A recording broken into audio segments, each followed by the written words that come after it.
आदरणीय सभापति जी, यहाँ कुछ आरोप लगाने की फैशन है, लेकिन कुछ आरोप ऐसे उसके जवाब घटनाएं खुद दे देती है और प्रत्यक्ष को प्रमाण की कोई जरूरत नहीं होती है।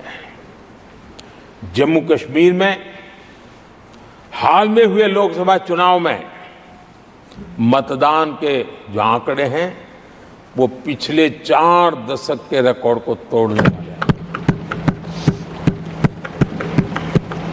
और इसको सिर्फ कोई घर से गया बटन दबा के आया इतना नहीं है, भारत के संविधान को स्वीकृति देते हैं, भारत के लोकतंत्र को स्वीकृति देते हैं, भारत के इलेक्शन कमीशन को स्वीकृति देते हैं। ये बहुत बड़ी सक्सेस है आदरणीय सभापति। देशवासी जिस पल की प्रतीक्षा करते थे वो आज इतनी सहज सरलता के सामने दिख रही है। आदरणीय सभापति, बीते अनेक दशकों में बंद, हड़ताल, आतंकी धमकियां, इधर उधर बम धमाके की कोशिशें एक प्रकार से लोकतंत्र पर ग्रहण बनी हुई थी। आज इस बार लोगों ने संविधान पर अटूट विश्वास रखते हुए अपने भाग्य का फैसला लिया है। मैं जम्मू कश्मीर के मतदाताओं को विशेष रूप से बधाई देता हूं। आदरणीय सभापति जी, जम्मू कश्मीर में आतंकवाद से हमारी लड़ाई एक प्रकार से अंतिम दौर में है, अंतिम चरण में है। आतंक के बचे हुए नेटवर्क को भी हम सख्ती से नेस्त नाबूद करने के लिए पूरी व्यूहरचना के साथ आगे बढ़ रहे हैं।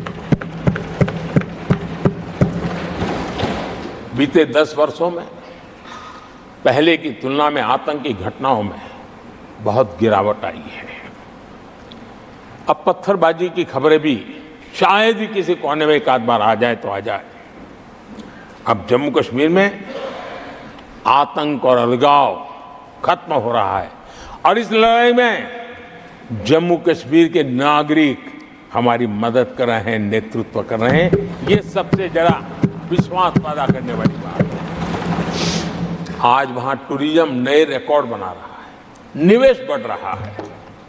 आदरणीय सभापति जी, आज जो नॉर्थ ईस्ट को लेकर सवाल उठाते हैं, उन्होंने नॉर्थ ईस्ट को अपने हाल पर छोड़ के रखा था, क्योंकि उनकी जो चुनावी हिसाब किताब होता है, नॉर्थ ईस्ट से इतनी ही लोकसभा की सीटें हैं, क्या उससे राजनीति में फर्क पड़ता है? कभी कोई परवाह नहीं की, उसे उनके नसीब पर छोड़ दिया था। हम नॉर्थ ईस्ट को आज देश के विकास का एक सशक्त इंजन बनाने की और हम ताकत से लगे। नॉर्थ ईस्ट पूर्वी एशिया के साथ ट्रेड, टूरिज्म और कल्चरल कनेक्टिविटी उसका गेटवे बन रहा है। और ये जो कहते हैं ना 21वीं सदी भारत की सदी, उसमें ये इनिशिएटिव बहुत बड़ा रोल प्ले करने वाला है। ये हमें स्वीकार करना है।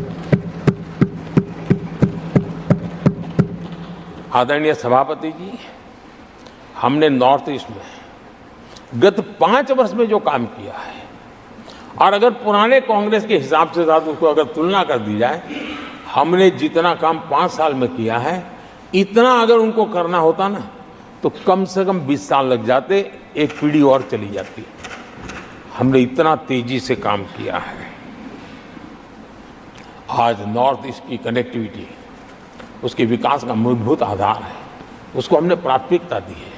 और आज भूतकाल के सारे इंफ्रास्ट्रक्चर से कई गुना आगे हम निकल चुके हैं और हमने उसको करके दिखाया है। आदरणीय सभापति जी, नॉर्थ ईस्ट में स्थायी शांति के लिए 10 वर्षों में अनेक प्रयास किए गए हैं और निरंतर प्रयास किए गए हैं। बिना रुके, बिना थके, हर एक को विश्वास में लेते हुए में प्रयास किए गए हैं। और उसकी चर्चा कम हुई है देश में, लेकिन परिणाम बहुत ही आशा पैदा करने वाले निकले हैं। राज्यों के बीच सीमा विवाद संघर्षों को जन्म देता रहा है और आजादी से अब तक ये निरंतर चलता रहा है। हमने राज्यों को साथ बिठा करके सहमति के साथ जितने सीमा विवाद खत्म कर सकते हैं एक के बाद एक अकॉर्ड करते करते जा रहे हैं। रिकॉर्डेड है, सहमति की रिकॉर्ड है, और उसके लिए जो सीमाओं में किसी को उधर जाना है, किसी को यहां आना है, कहीं रेखा यहां बनानी, कहीं रेखा वहां, वो सारे काम कर चुके हैं। आदरणीय सभापति जी, ये नॉर्थ ईस्ट की बहुत बड़ी सेवा है।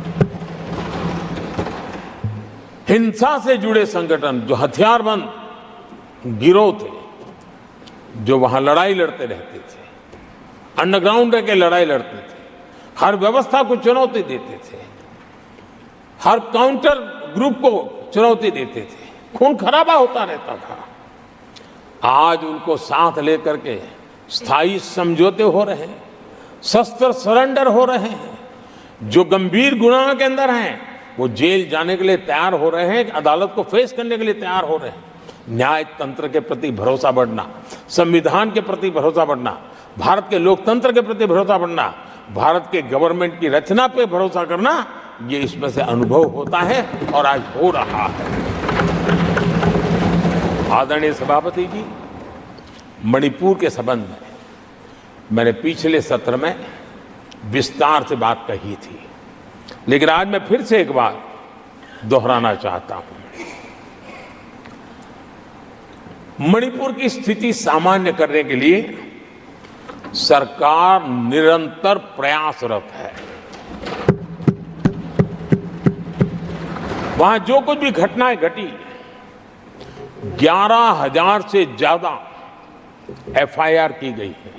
मणिपुर छोटा सा राज्य है, 11,000 एफआईआर की गई है, 500 से ज्यादा लोग अरेस्ट हुए हैं।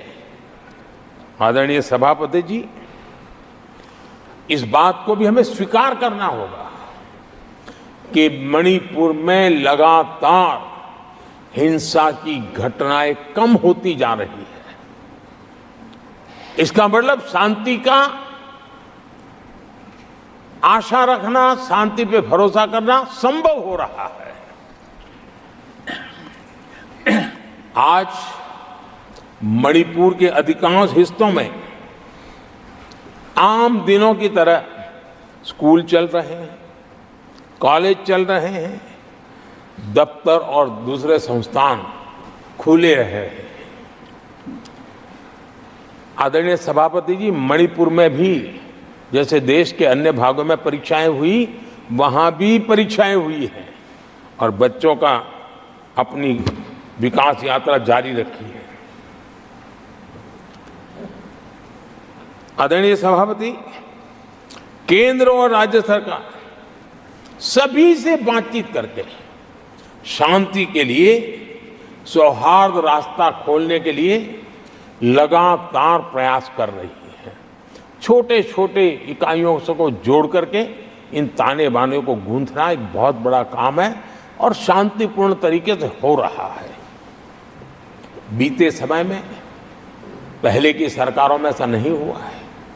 गृह मंत्री स्वयं कई दिनों तक वहां रहे हैं, गृह राज्य मंत्री हफ्तों तक वहां रहे हैं और बार बार वहां जाकर के संबंधित लोगों को जोड़ने का प्रयास करते रहे हैं।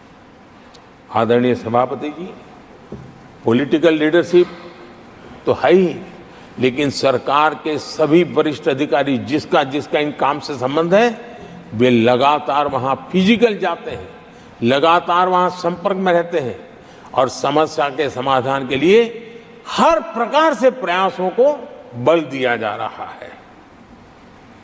आदरणीय सभापति जी, इस समय मणिपुर में बाढ़ का भी संकट चल रहा है और केंद्र सरकार राज्य सरकार के साथ मिलकर के पूरा सहयोग कर रही है। आज ही एनडीआरएफ की 2 टीमें वहां पहुंची है, यानी कि प्राकृतिक मुसीबत में भी केंद्र और राज्य मिलकर के मणिपुर की चिंता कर रहे हैं। आदरणीय सभापति जी, हम सभी को राजनीति से ऊपर उठ करके वहां की स्थिति को सामान्य बनाने में सहयोग करना चाहिए। ये हम सबका कर्तव्य है। आदरणीय सभापति जी, जो भी तत्व मणिपुर की आग में घी डालने की कोशिश कर रहे हैं, मैं उनसे आगाह करता हूं कि ये हरकतें बंद करें। एक समय आएगा मणिपुर ही उनको रिजेक्ट करने वाला है, ऐसे लोगों को। आदरणीय सभापति जी, जो लोग मणिपुर के इतिहास को जानते हैं, मणिपुर की घटनाक्रम को जानते हैं, उनको पता है कि वहाँ का सामाजिक संघर्ष का एक लंबा इतिहास रहा है। उस संघर्ष की मानसिकता की जड़ें बहुत गहरी हैं, इसको कोई नकार नहीं सकता है। और कांग्रेस के लोग ये न भूले कि मणिपुर में इन्हीं कारणों से 10 बार राष्ट्रपति शासन लगाना पड़ा है। इतने छोटे से राज्य में 10 बार प्रेसिडेंशियल रूल लगाना पड़ा है, राष्ट्रपति शासन लगाना पड़ा है। कुछ तो मुसीबतें होगी और ये हमारे कालखंड में रही हुआ है, लेकिन फिर भी राजनीतिक फायदा उठाने के लिए वहां पर जिस प्रकार की हरकतें हो रही है, और राष्ट्रपति जी, आदरणीय सभापति जी, मैं इस सदन में देशवासियों को मैं बताना चाहता हूं, 1993 में मणिपुर में ऐसे ही घटनाओं का क्रम चला था और इतना तीव्र चला था, इतना व्यापक चला था, वो 5 साल लगातार चला था। तो ये सारा इतिहास समझ करके हमें बहुत समझदारी के पूर्वक स्थितियों को ठीक करने के लिए प्रयास करना है। जो भी इसमें सहयोग देना चाहते हैं, हर एक का सहयोग भी हम लेना चाहते हैं, लेकिन हम सामान्य स्थिति को बरकरार रखने में, शांति लाने में भरपूर प्रयास कर रहे हैं।